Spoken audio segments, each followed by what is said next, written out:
Hi there, here's a brief instructional video about the New England colonies, which includes the Pilgrims and the Puritans. At this point, we are approaching the end of our content bubble on colonization.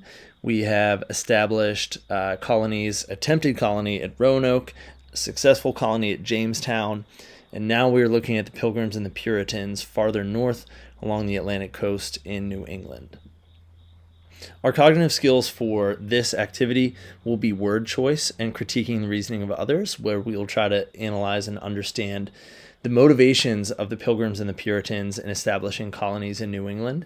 This helps us answer our essential question of what motivated groups and individuals to establish colonies in the New World.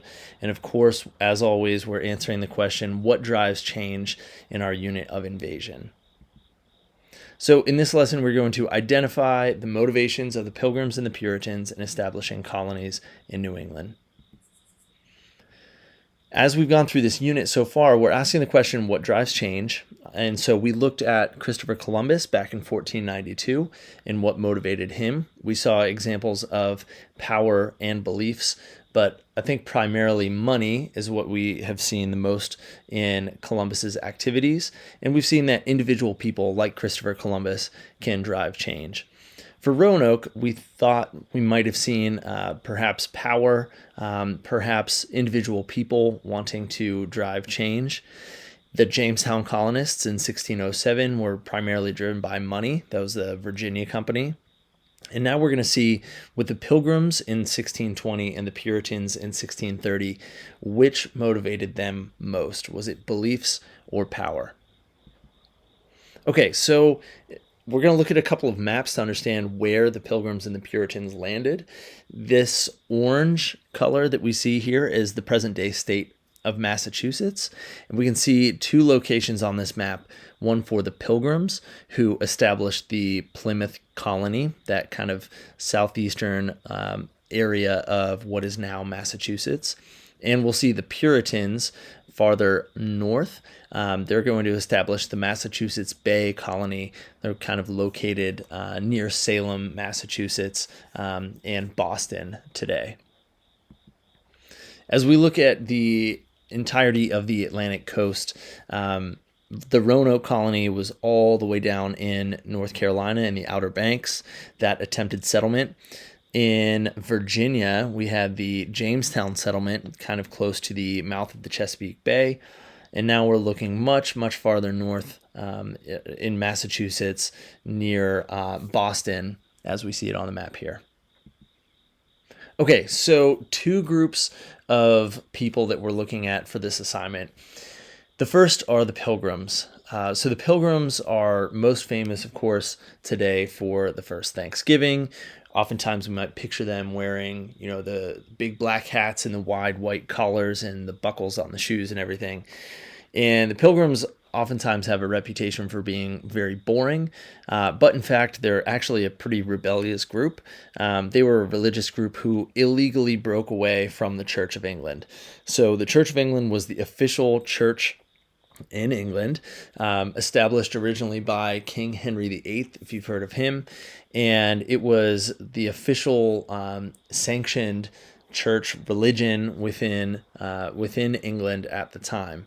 And the Pilgrims disagreed with some of the doctrines of the Church of England, and so they wanted to leave England so that they could worship in freedom. So they were given permission by the Virginia Company, which established Jamestown, to settle within their land. So they essentially were given an invitation by the Virginia Company to come and claim some territory in what was called Virginia at the time. Now, if we go back to this map for a moment, today we think of Virginia as having very distinct borders. At the time, what was called Virginia was basically anything north of North Carolina, all the way basically up through New York. And so it was a much larger area. It was a huge expanse that was technically considered part of the Virginia Company's territory. And so their goal was to be a distinct body by themselves. They essentially wanted to create their own independent colony based on their religious views. So in 1620, they set sail on the Mayflower, one of the most famous ships in American history, and they arrived in a place called Plymouth, Massachusetts, in that year of 1620. If you've ever been to Plymouth, Plymouth Rock is the famous landmark where the Pilgrims arrived. It's actually really, really tiny. It's a small rock kind of buried in the ground. But the Pilgrims sailed on the Mayflower and they ended up in Plymouth, Massachusetts. So the problem is for the Pilgrims, although they were allowed by the Virginia Company to land within their territory of Virginia, they actually had some issues along the coast and ran into some bad storms and were kind of blown off course and landed farther north than they were supposed to. So when they actually arrived on the Atlantic coast of North America, they weren't actually in Virginia Company land. And therefore, the agreement that they had with the Virginia Company did not apply. So they essentially landed in territory that wasn't claimed by anyone, and so the rules and the restrictions of the Virginia Company and the agreement that they had made with the Virginia Company no longer applied to them. And so they decided very quickly, okay, we need to set up our own system. We need to establish our own organization and our own government. And so the men on the ship, on the Mayflower, signed this agreement, which you see on the right here, called the Mayflower Compact, which was an agreement that the people aboard the ship, the Pilgrims, would obey laws together for the general good of the group. So they would work together, they would make decisions as a group, and that they would create this, what they called a civil body politic, which would essentially give the men in the group the right to vote on public issues. So they would have the ability to make decisions together, that they would vote democratically. And this kind of established a pretty basic idea in American history of the way organizations are run. At this point, if you're following along on your assignment, you should answer the reflection question next to your notes about the Pilgrims.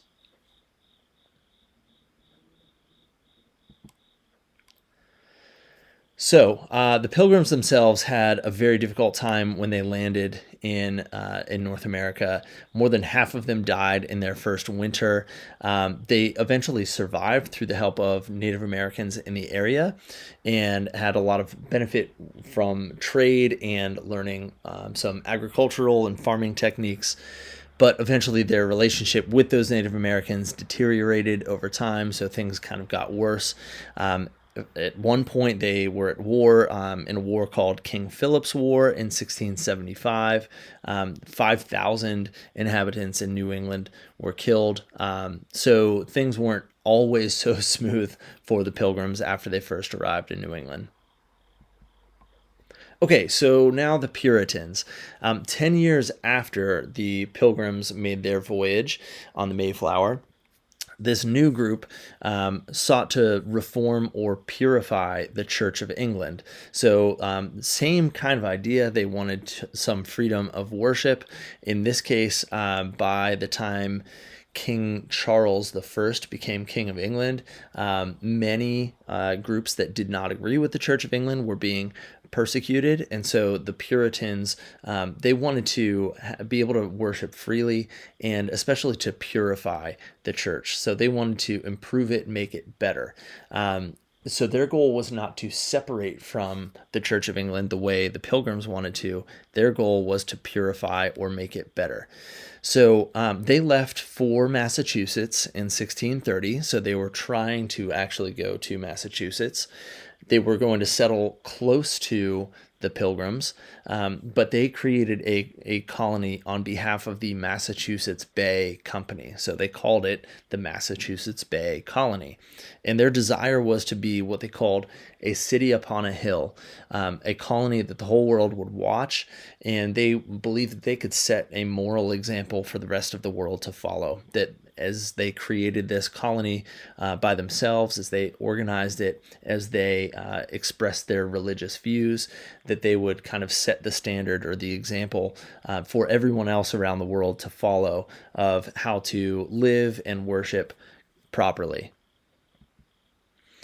And so as a result, the Puritans lived under some very, very strict laws that emphasized church attendance and very hard work. If you missed church, you had to pay a fine. And this wasn't just church, one day a week. This was church every day of the week. Some of the services were very, very long. They actually had typically there'd be an older member of the church who would walk around the church with a stick, sometimes with a heavy ball at the end. And if you were caught falling asleep in church, he would come by and give you a little whack with the stick to keep you awake. They established by law the principle that all children needed to be literate, meaning they all needed to learn how to read so that they could learn to read the Bible first and foremost. That was their ultimate priority, was that all children would be able to read Scripture. And at the time, most of the important decisions within the Massachusetts Bay Colony, within the Puritan community, were made by the ministers. Primarily, those ministers were men at the time, and so those religious leaders would make decisions for the group. There were some who disagreed, including the woman that you see on the bottom left here, named Anne Hutchinson, who had some differences in her interpretation of the Bible, of beliefs, and she actually had a very strong following within the Puritan community as a preacher. And ultimately, she was put on trial. She was banished from the community, and she was sent to live ultimately in what would become Rhode Island. And so the Puritans, in their desire to purify the Church of England, to set this standard, be the city upon a hill, the light for the whole world to see, they were very intense and very strict in the way that they allowed people to operate, the decisions that they made, and they ran quite truly a very tight ship. So at this point, you should be able to answer the reflection question for the Puritans on your worksheet.